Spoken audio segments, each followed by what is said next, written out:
કૃષ્ણ સાથે હતા એટલે પાંડવો યુદ્ધ જીતી ગયા છે. ભગવાનની નારાયણની સેના કૌરવોના પક્ષમાં હોવા છતાં પણ પાંડવો જીતી ગયા. કેમ? તો કહે છે જ્યારે દુર્યોધન અને અર્જુન ભગવાન કૃષ્ણ પાસે જ્યારે માંગણી માટે ગયા ને યુદ્ધમાં મદદ માટે, ત્યારે પેલો માગવાનો વારો અર્જુનનો હતો. ભગવાને પોતાની શરત કહી દીધી, એક પક્ષમાં મારી નારાયણની સેના રહેશે અને એક પક્ષમાં હું રહીશ, પણ હાથમાં હથિયાર નહીં લઉં. પેલો વારો અર્જુનનો હતો માગવાનો. દુર્યોધનને કપાળમાં પરસેવો છૂટી ગયો. હમણાં નારાયણની સેના માગી લેશે તો પછી હથિયાર વગરના આને મારે યુદ્ધમાં લઈ જઈને શું એની આરતી ઉતારવી ને?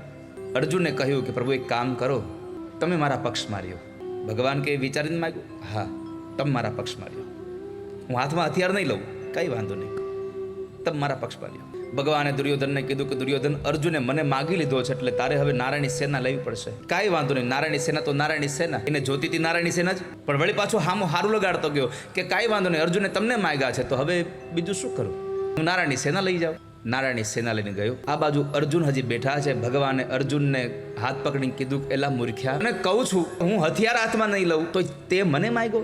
માખણ માખણ બધું દુર્યોધન લઈ ગયો અને તારી પાસે વધી ખાટી છાશ. હવે અર્જુને જવાબ આપ્યો, ભગવાન. અર્જુન કહે છે, ભગવાન તમે કહ્યું ને હમણાં કે માખણ માખણ દુર્યોધન લઈ ગયો ઓર તારી વાહે રહી ખાટી છાશ. હા તો સાંભળો, માખણ માખણ ભલે દુર્યોધન લઈ ગયો પણ માખણનો ચોર હજી મારી પાસે છે.